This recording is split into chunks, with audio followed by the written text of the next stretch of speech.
నమస్తే welcome to Andhraprabha. నేను మీ నిహాల్. ప్రస్తుతం మనతో యష్ బొడ్లూరి గారు ఉన్నారు. ఒకసారి మనం సార్తో మాట్లాడదాం. నమస్తే యష్ గారు, వెల్కమ్ టు ఆంధ్రప్రభ. నమస్కారం. బాగున్నారు సార్? బాగున్నారా? ఎస్ బాగున్నాను సార్.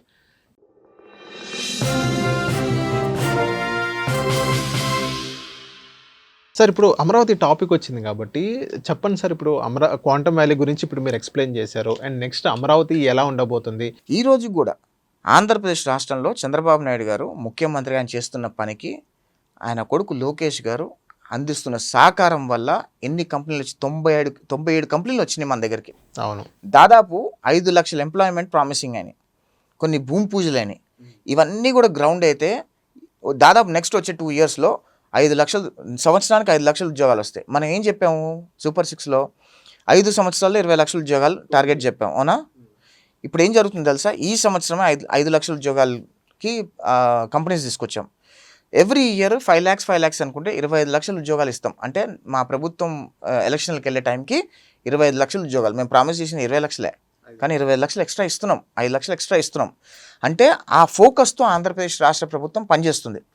క్వాంటమ్ వ్యాలీ అనే కాన్సెప్ట్ ఈరోజు మన భారతదేశంలో మాట్లాడుతున్నప్పుడు లోకేష్ గారు చెవుని పడితే లోకేష్ గారు డైరెక్ట్గా మోదీ గారి దగ్గరికి వెళ్ళి క్వాంటమ్ వ్యాలీ అనేది మేము చేస్తాము, India's quantum valley will be in Andhra Pradesh అని అన్నారు. దానికి చంద్రబాబు నాయుడు గారు వెళ్ళి మోదీ గారు నొప్పించి క్వాంటమ్ వ్యాలీని ఆంధ్రప్రదేశ్ రాష్ట్రాన్ని తీసుకొచ్చారు. ఆనాడు సైబరాబాద్ తీసుకొస్తే ఏ రకంగా మాట్లాడారో అంతకంటే అవహేళన చేస్తున్నారు క్వాంటమ్ సిటీని, క్వాంటమ్ వ్యాలీని.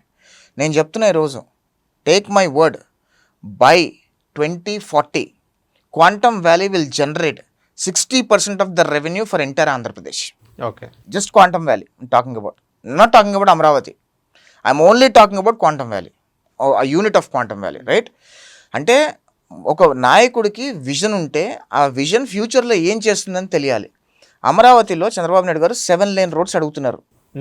7 lane 14 lane అంటున్నారు వైసీపీ వాళ్ళు. ఏం చేసుకొని అదే అంటున్నా. ఆనాడు రాజశేఖర రెడ్డి కూడా 4 lane రోడ్ వేస్తే చంద్రబాబు నాయుడు రోడ్డు మీద పడుకుంటారని అన్నాడు కదా.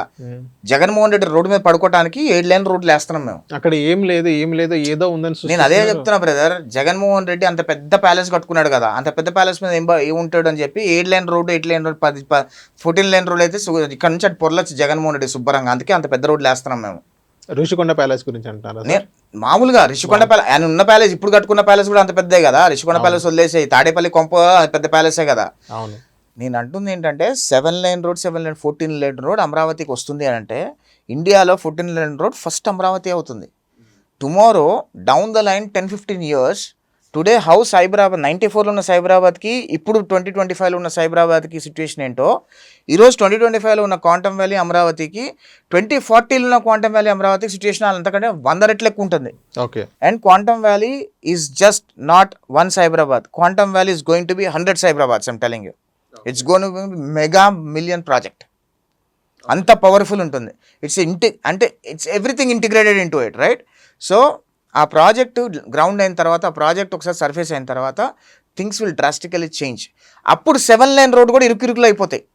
ఈరోజు 7 lane రోడ్ అంటే చంద్రబాబు నాయుడు గారు నెక్స్ట్ 20 years గురించి మాట్లాడుతున్నారు కదా. అవును. నెక్స్ట్ 20 yearsలో ఈ 7 lane రోడ్లు కూడా ఇరుకు అయిపోతాయి అంటున్నాను. సో ఇంకోటి ఏంటంటే సార్, ఇప్పుడు ప్రతిపక్షాలు, ఇప్పుడు విపక్ష నేత, ప్రతిపక్షం లేదు కాబట్టి విపక్ష నేత ఎవరంటే జగన్మోహన్ రెడ్డి గారు. సో వైఎస్ఆర్సీపీ వాళ్ళు కానీ వాళ్ళందరూ కానీ ఇప్పుడు అమరావతిలో అక్కడ ఏమీ లేదు, ఏదో ఉందని సృష్టిస్తున్నారు. అసలు అది ఎప్పుడు అవుతుంది? మళ్ళీ ఇంకో 44,000 ఎకరాలు అన్నారు. అసలు సరిగ్గా మాట్లాడితే సరిగ్గా రోడ్లు కూడా సరిగ్గా లేని పరిస్థితి. అది ఉంది, ఇది ఉంది. ఇంకోటి ఏంటంటే పరిపాలన మీద దృష్టి లేకుండా ఏదైతే క్యాపిటల్ మీద ఎక్కువ దృష్టి పెట్టారని వీళ్ళందరూ అంటున్నారు. మేము అంటుంది ఏంటంటే పరిపాలన మీద దృష్టి ఉందా లేదా అనేది ప్రజలు చెప్పాలి, జగన్మోహన్ రెడ్డి గారు చెప్పాల్సింది. ప్రజలే నాకు వచ్చి చెప్తున్నారు. ప్రజలు వచ్చి చెవులో చెప్తున్నారు, జగన్మోహన్ రెడ్డి చెవులో చెప్తారా? ప్రజలు కనీసం జగన్మోహన్ రెడ్డి మొహాలు చూస్తున్నారా? జగన్మోహన్ రెడ్డిని ప్రజలు ఎవరన్నా ఆదరిస్తున్నారా? నేను చెప్తున్నా, ఛాలెంజ్ చేస్తున్నా, జగన్మోహన్ రెడ్డి ఏ పర్యటనకి వెళ్ళినా సరే 1000, 500, 2000 రూపాయలు ఇచ్చి జనాలు పిలుచుకోకుండా, ఒక్కడ జగన్మోహన్ రెడ్డి ఎవరికి చెప్పకుండా రోడ్డు మీదకి రమ్మని చెప్పండి. ఆయన తాడేపల్లి కొంపలో నుంచి జగన్మోహన్ రెడ్డిని ఒక్కడే ఆయన కారు వేసుకొని 10 కార్లు వేసుకొని వస్తాడు కదా, 10 కార్లు వేసుకొని రమ్మని చెప్పండి. ఒక్క పురుగు కూడా దేకదు జగన్మోహన్ రెడ్డిని. ఎవడు దేకడు అసలు జగన్మోహన్ రెడ్డి. ఈ దరిద్రుడు పోతే వాడు మాకు ఎందుకని చెప్పి దేహం కూడా దేకరు, అట్టుంటుంది. అంతేగాని ఏదో మాకు చెవులో చెప్పారు. ఆంధ్రప్రదేశ్ రాష్ట్ర ప్రజలు ఈసారి కూటమి ప్రభుత్వం చాలా హ్యాపీగా ఉన్నారు. ఓకే, ప్రజలు are very happy. I'm 100% sure. Maybe కార్యకర్తల్లో కొంచెం అసహనం ఉండొచ్చేమో, ఎందుకంటే ఇప్పుడు కూటమి ప్రభుత్వంలో అందరూ 3 పార్టీలు ఉన్నాయి. తెలుగుదేశం పార్టీలో అందరినీ అకామిడేట్ చేయలేకపోతున్నాం. ఎందుకంటే అటు జనసేన పార్టీ వాళ్ళని అకామిడేట్ చేయాలి, అటు బీజేపీ పార్టీ వాళ్ళని అకామిడేట్ చేయాలి. ఆ అకామిడేషన్లో కొంతమంది అసంతృప్తిగా ఉన్నమాట వాస్తవమే, కాదని నేను అనట్లేదు. కానీ ప్రజలు ఎవరు అసంతృప్తిగా లేరు.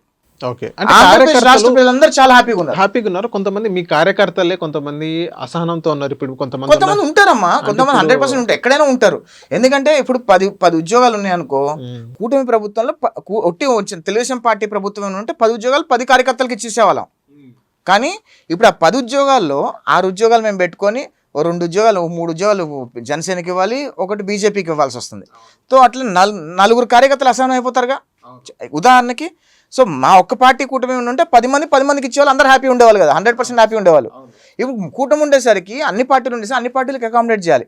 ఇప్పుడు జనసేన పార్టీలో కూడా కొంతమంది అసంతృప్తులు ఉంటారు, బీజేపీలో కూడా ఉంటారు, మా పార్టీలో అందరూ ఉంటారు. కాకపోతే అందరినీ అకామిడేట్ చేసే ప్రయత్నం చేస్తున్నారు లోకేష్ గారు కార్యకర్తలకు ప్రయారిటీ ఇస్తున్నారు.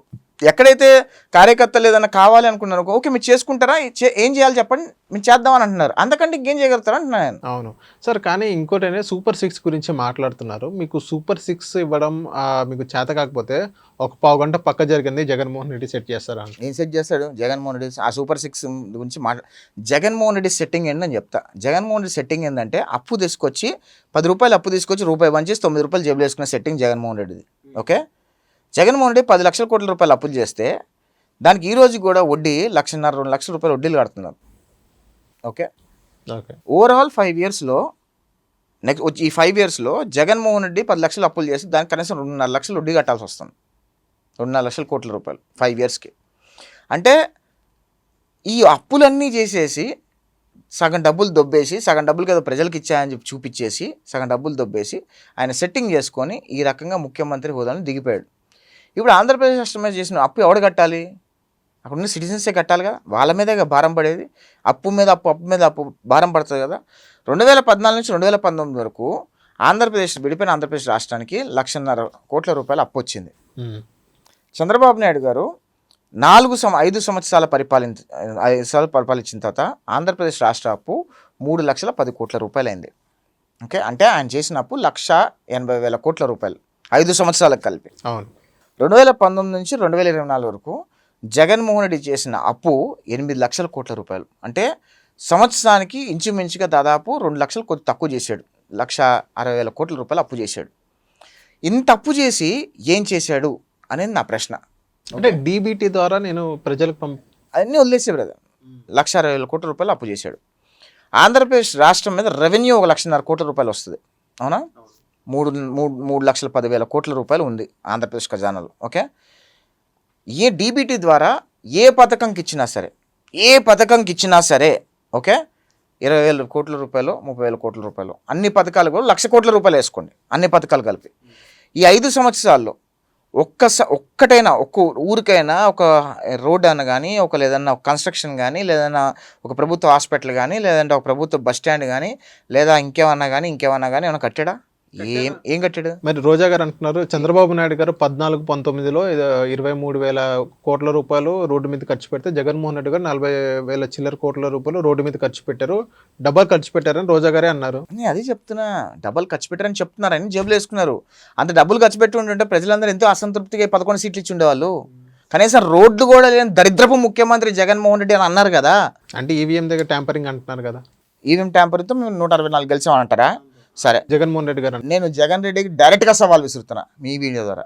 ఓకే, 151 సీట్లు వచ్చినప్పుడు ఈవీఎం ట్యాంపరింగ్ జరిగితే, జగన్ రెడ్డి 2019లో 151 సీట్లతో గెలిచినప్పుడు ఈవీఎం ట్యాంపరింగ్ జరిగితే 2024లో 164 సీట్లు కూడా ఈవీఎం ట్యాంపరింగ్ జరిగినట్టే అనుకో. ఓపెన్ చెప్తున్నా నీకు. ఒకవేళ ఆనాడు ఈవీఎం ట్యాంపరింగ్ కాకుండా 151 సీట్లు గెలిచి ఉంటే అక్కడ స్వచ్ఛందంగా గెలిచారన్నారు. అక్కడ స్వచ్ఛందంగా, నేను అదే చెప్తున్నా, 2019లో స్వచ్ఛందంగా 151 సీట్లు గెలిచడానికి జగన్మోహన్ రెడ్డి అనుకుంటే మేము కూడా స్వచ్ఛందంగానే 164 సీట్లు గెలిచాం. ఒకవేళ జగన్మోహన్ రెడ్డి మేము 164 సీట్లు ట్యాంపరింగ్తో గెలిచాము అని జగన్మోహన్ రెడ్డి అనుకుంటుంటే మేము కూడా ఖచ్చితంగా చెప్తున్నాం 151 సీట్లతో జగన్మోహన్ రెడ్డి ట్యాంపరింగ్తోనే గెలిచాడు. Okay, this no doubt about it. డిస్కషనే అవసరంలా. ఏదో సొల్లు మాట్లాడటానికి అలా కార్యకర్తలను ఉర్రూతులు వచ్చడానికి సొల్లు కబుర్లు చెప్తే ఏమీ ఉండదు, మ్యాటరే ఉండదు జగన్మోహన్ రెడ్డి దగ్గర మాట్లాడటానికి. ఇవన్నీ ఎంత ఉడత ఊపు ఉపన్యాసాలు తప్ప ఏమి ఉండదు అక్కడ.